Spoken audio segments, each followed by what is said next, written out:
Hello foodies, ఈరోజు నేను సొరకాయ టొమాటో కర్రీ చేయబోతున్నాను.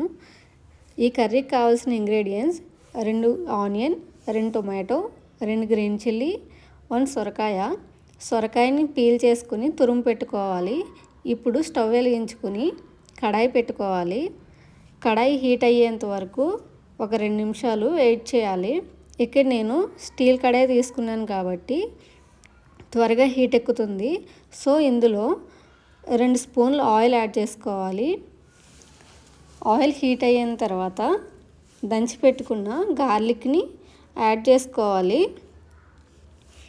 ఈ గార్లిక్ వేసుకున్న తర్వాత ఒక రెడ్ చిల్లీని కూడా ముక్కలు చేసుకుని వేసుకోవాలి. అలాగే కొద్దిగా కరివేపాకును కూడా యాడ్ చేసుకోవాలి. ఈ మూడింటిని బాగా గోల్డెన్ కలర్ వచ్చేంత వరకు ఫ్రై చేయాలి. ఈ మూడింటిని బాగా కలుపుకొని గోల్డెన్ కలర్ వచ్చేంత వరకు తిప్పుకుంటూ ఉండాలి. అలాగే వీటిలో కొద్దిగా జీలకర్ర, కొద్దిగా ఆవాలు, కొద్దిగా మినపప్పు, కొద్దిగా శనగపప్పును కూడా యాడ్ చేసుకుని వాటిని కూడా గోల్డెన్ కలర్ వచ్చేంత వరకు ఫ్రై చేసుకోవాలి. ఇక్కడ నేను చూపించే విధంగా టేబుల్ స్పూన్ తీసుకొని కొద్దిగా వేసుకోవాలి. నేను ఇక్కడ సొరకాయని హాఫ్ మాత్రమే తీసుకున్నాను. ఫుల్ తీసుకుంటే ఫుల్ స్పూన్ వేసుకోవాలి. వీటన్నిటినీ కూడా గోల్డెన్ కలర్ వచ్చేంత వరకు ఫ్రై చేసుకోవాలి. ఆ తర్వాత కట్ చేసి పెట్టుకున్న 2 ఆనియన్స్, 2 గ్రీన్ చిల్లీని కూడా యాడ్ చేసుకొని బాగా ఫ్రై చేసుకోవాలి. ఇప్పుడు నేను కట్ చేసి పెట్టుకున్న ఆనియన్స్ని, గ్రీన్ చిల్లీని కూడా యాడ్ చేస్తున్నాను. ఇక్కడ నేను చూపించే విధంగా చిన్నగా కట్ చేసి పెట్టుకొని వేసుకోవాలి. ఇలా చిన్నగా కట్ చేసి పెట్టుకున్న ఆనియన్స్ వేసుకోవడం వల్ల కర్రీ అనేది టేస్టీగా ఉంటుంది. మనం ఆనియన్స్ పొడవుగా కట్ చేసుకున్న ఒక టేస్ట్ ఉంటుంది, అలాగే చిన్నగా కూడా కట్ చేసుకుంటే వేరే టేస్ట్ వస్తుంది. ఇది అందరికీ తెలిసిన విషయం అనుకోండి. అలాగే వీటిని బాగా మగ్గేంత వరకు ఫ్రై చేసుకుంటూ ఉండాలి, గోల్డెన్ కలర్ వచ్చేంత వరకు. ఆ తర్వాత కట్ చేసి పెట్టుకున్న 2 టొమాటోలు ఉన్నాయి కదా, వాటిని కూడా యాడ్ చేసుకోవాలి. ఈ ఆనియన్స్ని మగ్గేంత వరకు వేయించేటప్పుడు కొద్దిగా సాల్ట్ని కూడా యాడ్ చేసుకుంటున్నాను. అప్పుడైతే ఆనియన్స్ బాగా మగ్గుతాయి. ఈ మగ్గిన ఆనియన్స్ని కొంచెం సేపు అలానే ఫ్రై చేసుకుని పెట్టుకోవాలి. ఇలా నేను చూపించే విధంగా ఫ్రై చేసుకోవాలి. ఈ కర్రీకి తక్కువ ఆయిల్ మాత్రమే పడుతుంది. ఇప్పుడు కట్ చేసి పెట్టుకున్న టొమాటోని కూడా యాడ్ చేసుకుంటున్నాను. ఇక్కడ టొమాటోని చిన్న ముక్కలుగా కట్ చేసుకున్నాను. మీకు నచ్చినట్టు కట్ చేసుకోవచ్చు. ఇక్కడ నేను తురుముకున్న సొరకాయ కాబట్టి చిన్న ముక్కలుగా కట్ చేసుకుంటున్నాను. సో ఆనియన్స్ అండ్ టొమాటో కూడా బాగా ఉడికేంత వరకు కలుపుకోవాలి. అలాగే ఇప్పుడు నేను వాటిని మగ్గేంత వరకు మూత పెట్టుకుని ఉంచుతున్నాను. ఒక 5 మినిట్స్ వెయిట్ చేశాక మూత తీసి చూద్దాం. ఇప్పుడు బాగా మగ్గినాయి, ఇంకొంచెం ఉడకాలి.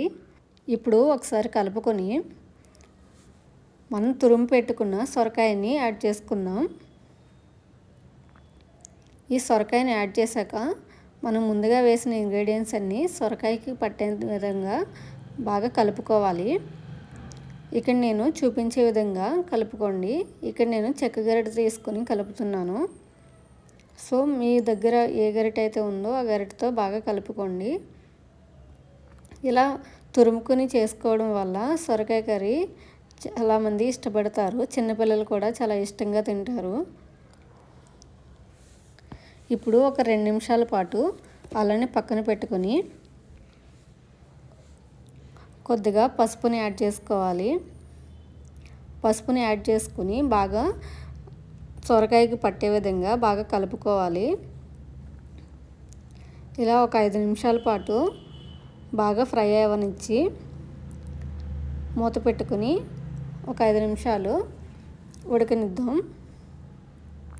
ఇక్కడ నేను చూపించే విధంగా left to right, right to left ఇలా కలుపుకోండి.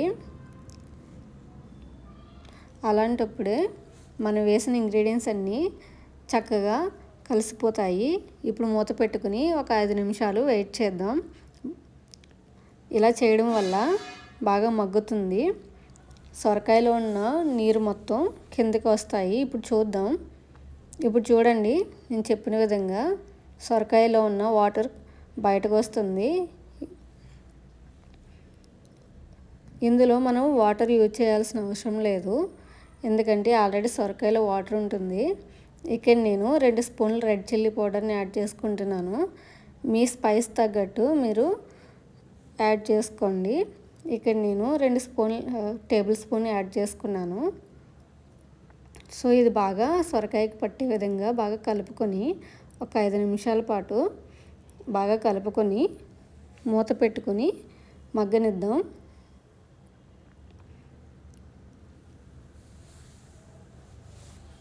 మూత పెట్టుకున్న తర్వాత ఒక 10 నిమిషాలు అలానే ఉంచాలి.